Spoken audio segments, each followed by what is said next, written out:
ராமர் அந்த பாலத்தை அமைச்சு இந்த கரையிலிருந்து அந்த கரைக்கு போகணும், இலங்கையை நோக்கி போகணும் அப்படின்னு அவர் பாலத்தை அமைப்பதற்கான வேலையில் இறங்கி கொண்டிருக்கும் பொழுது இந்த வானரங்கள், இந்த குரங்குகள்லாம் என்ன பண்ணித்தான் அங்க சுத்தி இருந்த பெரிய பெரிய மலைகளையும் பாறைகளையும் கொண்டு வந்து இந்த கடற்கரையில் இந்த கடல் மேல போட்டுட்டே இருந்துதான்.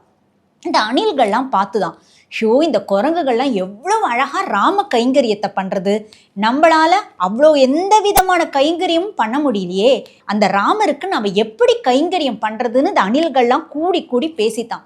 பேசி முடிச்சதுமே இந்த குழுவினரா சேர்ந்து இந்த அணில்கள்லாம் என்ன பண்ணித்தான், அப்படியே குரூப்பா ஓடி போய் கடல்ல போய் குதிச்சுதான். குதிச்சுட்டு உடம்பு ஃபுல்லா நினைச்சுண்டு நேரா அந்த மணல் கரைக்கு ஓடி வந்துதான். மணல்ல எல்லாம் சேர்ந்து புரண்டுதான். புரண்ட உடனே திருப்பி என்ன பண்ணித்து அப்படின்னா, அந்த குரங்குகள் அமைச்சிருக்கிற அந்த பாறையோட இடுக்குல போய் இப்படி இப்படின்னு உடம்ப சிலுப்பித்தான். இது ரொம்ப நேரமா இந்த அணில்கள் மாறி மாறி பண்ணிட்டே இருந்துதான்.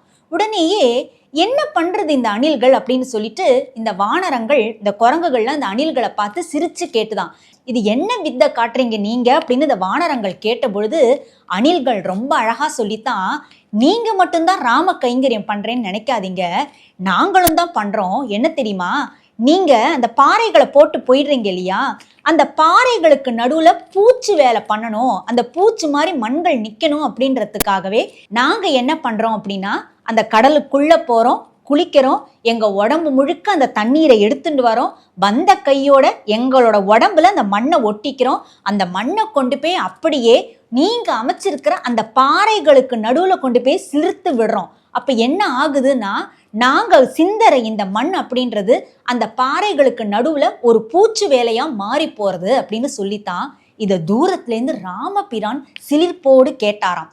உடனே என்ன பண்ணாராம், அணில்களை கூப்பிட்டு தன்னுடைய 3 கைகளால் ஆசையாக தடவி கொடுத்தாராம்.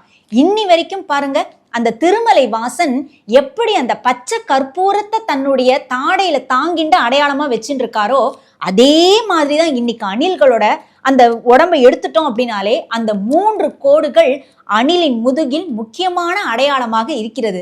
அந்த ராமபிரான் அந்த அணில்கள் பண்ற கைங்கரியத்தை பார்த்து அப்படியே சந்தோஷப்பட்டு போனாராம்.